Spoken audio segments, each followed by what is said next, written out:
کۆمەڵایەتی بە بۆنەی دەی خاکەلێوە ڕۆژی شەهیدانی کوردستان. بنەماڵەی سەربەرزی شەهیدان، بنەماڵەی چاو لە ڕێی زیندانیانی سیاسی و زیندانیە سیاسیە خۆڕاگرەکان، خەڵکی بوێر و تینووی ئازادی کوردستان، ژنان و لاوانی هەمیشە لە مەیدانی بەرخۆدان. ئەمڕۆ دەی خاکەلێوە ڕۆژی شەهیدانی کوردستانە و ڕۆژێکی ناخۆشە لە دیرۆکی گەلی کورددا. ڕۆژی لە سێدارەدانی پێشەوای گەلی کورد قازی محەممەد و هاوڕێیانی لەلایەن ڕژیمی نگریسی پەهلەویە و هەروەها ڕۆژی بەرزڕاگرتنی یاد و بیرەوەری هەزاران شەهیدی ئەو نیشتیمانەیە کە لە پێناو شوناس و هۆویەتی گەلەکەیاندا لەلایەن ڕژیمە سەرۆکانەوە سەری بەرزیان چۆتە ژێر خاچی پیرۆزی نیشتیمان. لەم ڕۆژەدا ڕۆژی دەی خاکەلێوە سڵاو دەنێرین بۆ ڕەوانی پاچی پێشەوای نەمر سەرقافڵەی شەهیدانی کۆمار و هاوڕێیانی و گشت شەهیدانی کوردستان. ئەمڕۆ بۆ وەفانواندن و ئەمەگناسی دەربڕین و ڕێزگرتن لە گەورەیی و بوێری شەهیدان بەسەردان لە گڵکۆی پیرۆز و بە گوڵڕازاوەی شەهیدان و سەردان لە بنەماڵە و کەسوکاری شەهیدان یاد و ناویان بەرز ڕادەگرین، پەیمان و بەڵێنی لەگەڵ ڕوحیان نوێ دەکەینەوە و پەیمان دەبەستین تا گەیشتن بە ئاواتەوە دینەهاتووەکانی گشت شەهیدە سەربەرزەکان بە تایبەت سێ شەهیدی ڕێبەر قازی و قاسملوو و شەرەفکەندی لە بەرخۆدان نەوەستین. بنەماڵەی سەربەرزی شەهیدان، خەڵکی وشیار و دەروەست و ناسنامەخوازی کوردستان، دامەزراندنی کۆماری کوردستان لە مەهاباد لەلایەن پێشەوای نەمر و هاوڕێیانیەوە شایانی یادکردنەوە و چاوپێداخشانەوەیە. بە لەدایکبوونی کۆماری کوردستان وەک دەستکەوتێکی مەزنی کوردی لە ناوچەیەکی نەریتی و عەشیرەیی و فێئۆداڵی و لە وڵاتێکی دواکەوتووی وەک ئێران لە کات و ساتی ئەو سەردەمدا ڕووداوێکی نەتەنیا زۆر گرنگ و چارەنووسساز لە ژیانی کووردا بوو، بەڵکو گەلێک دەستکەوت و ئاکامی باش بۆ سەرجەم گەلی کورد و نەوەکانی داهاتوو لێکەوتەوە. هەرچەند کۆماری کوردستان تەمەنی کەمتر لە ساڵێک بوو، بەڵام کۆمار جێگە و پێگەیەکی شوێندانەری لە بزاوی گەلی کووردا بەجێهێشت و چەسپاند لە پاراستنی ئەمنیەتی خاچی کوردستان و پێکێنانی سوپای کوردستانەوە بگرە تا ناردنی لاوانی کورد بۆ خوێندن بۆ وڵاتە بێگانەکان و بەشداریدانی ژنان لە کاروباری سیاسی و کۆمەڵایەتی و گرنگیدان بە چاپەمەنی و دەرچوونی چەنگ و ڤار و ڕۆژنامە و ڕادەربڕینی ئازاد لە نووسین و لە گوفتار و پاڵپشتیکردن لە شاعیران و نووسەران و کردنەوەی فەزایەکی دموکراتیک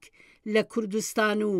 زۆر شتی دیکەی لەو بابەتە هاتە ئاراوە. ئەو دەستکەوت و دەرەنجامانە نەتەنیا لەبیر نەکران،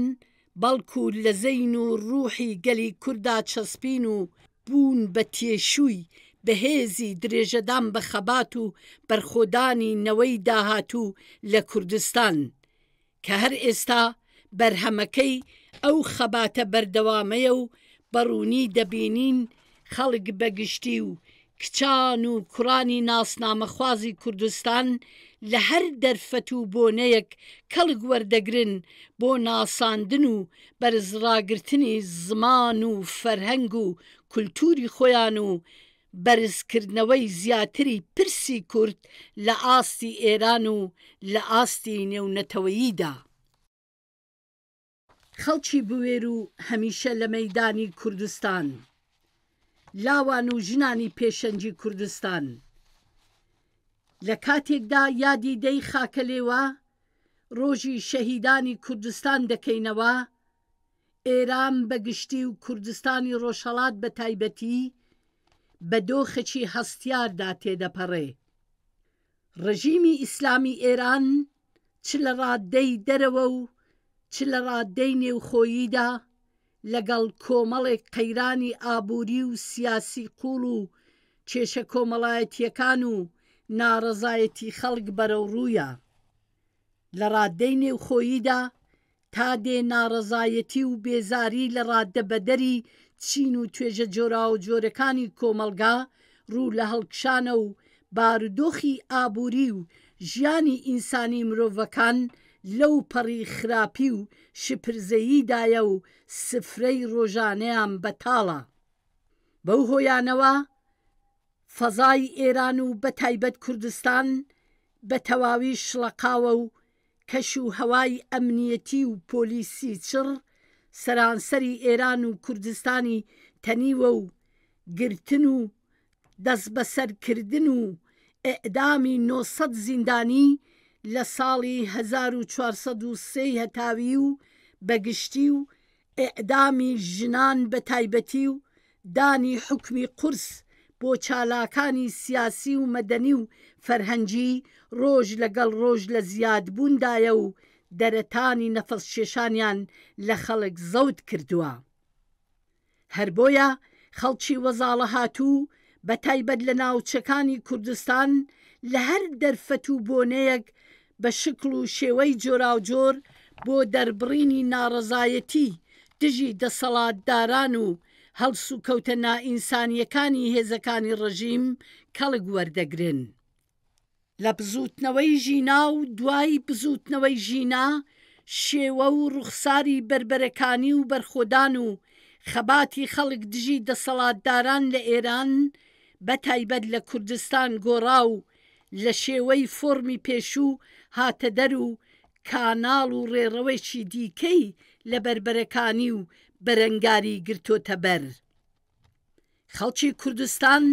بەگشت چین و توێژیەوە بێترس بۆ نەئاینی و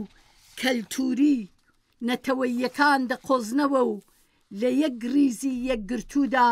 بە نەرمی و بە ئاهەنگ و سرود و گۆرانی و هەڵپەرچێ و گۆڤەند و ئاگرکردنەوە بەگشت دەسەڵاتداراندا دەچێتەوە. زیاتر لە مانجێکە لە سەرانسەری کوردستاندا کوڕانی خاچی پۆش و جامانە دەمل و ژنانی هەوری پۆشی وڵات بە گەرم و گوڕاگرتنی شار و گوندەکان بە شایی و گۆڤەند و بە سرود و سەمای جامانە و دروشمدانی ناسنامە خوازانە بەرەو پیلی نەورۆز و نوێبوونەوەی ساڵی 2725 کوردی چوون. ئەو خەبات و بەرخۆدانە زێڕینەی لەژێر ناوی خاچی پۆش و جامانە دەملان لە سەراسەری کوردستان ئامانجی جوان و درەوشاوەی شناسی خوازانەی خەڵکی لە ڕیزی یەکگرتوودا نیشاندا و هێندەی دیکە زەندەقی دەسەڵاتدارانی برد و پێیان سەلما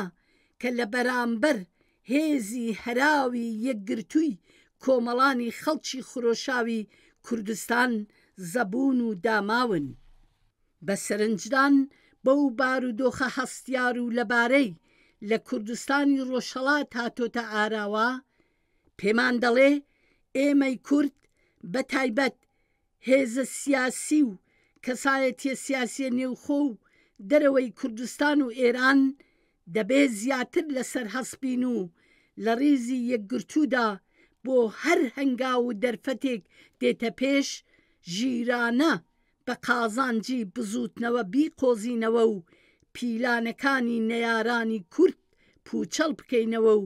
ئیزن نەدەین دوژمنان بە پیلان و بەرنامەی جۆراوجۆر وەکو قەزیەی ورمێ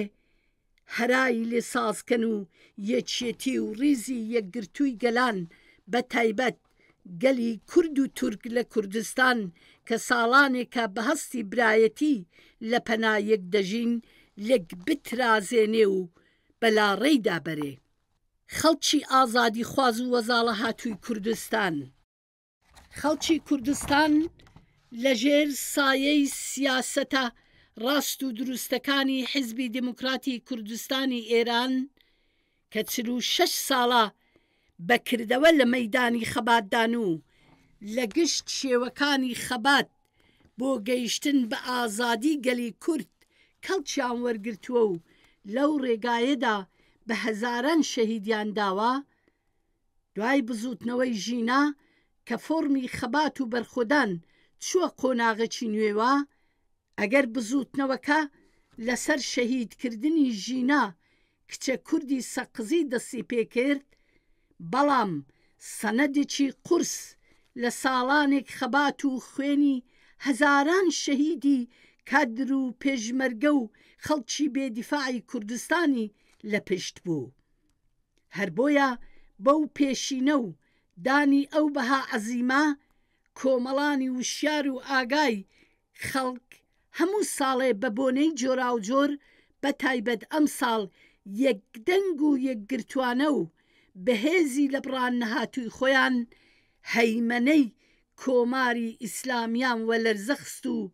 زیاتر لە لێواری ڕووخان نزیکیان کردەوە. خەڵک سوور و پێداگرن تا گەیشتن بە ئاوات و ئامانجی لە مێژینەی گەلی کورد و گشت شەهیدانی کوردستان و ئازادی زیندانیانی سیاسی و بە چۆکداهێنانی کۆماری ئیسلامی لە خەبات و بەرخۆدان نەوەستین. هاوڕێیانی خۆشەویست، لە ڕۆژی دەی خاکە لێوەدا ئەهد و پەیمان لەگەڵ سەر قافڵەی شەهیدان پێشەوا قازی نەمرو گشت ئەو شەهیدانەی لە پێناو ئازادی و ڕزگاری کوردستان خوێنیان ڕژایە سەر خاچی نیشتیمان و بنەماڵە سەربەرزەکانیان نوێ دەکەینەوە لە مەیدانی بەرخۆدان دەمێنین و بەردەوام دەبین. لەم ڕۆژەدا ڕۆژی شەهیدانی کوردستان دەست لە سەر سینگ و سەر لە پێناو ڕێز و حورمەت دەنێرین بۆ ڕوحی ئاسوودەی گشت شەهیدان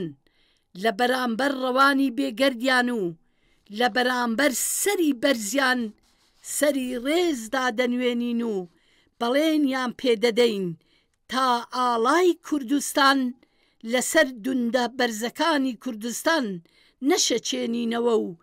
بووچی ئازادی لە باوەش نەگرین لە خەبات و بەرخۆدان نەوەستین. سڵاو لە ڕوحی پاچی سەرقافڵەی شەهیدان پێشەوای نەمر و هاوڕێیانی، سڵاو لە شەهیدانی کوردستان، سڵاو لە خەڵکی ئازادی خواز و خەڵکی بوێری کوردستان، سڵاو لە بنەماڵەی سەربەرزی شەهیدان و زیندانیانی سیاسی دەی خاکە لێوەی 1404 هەتاوی ناوەندی کۆمەڵایەتی.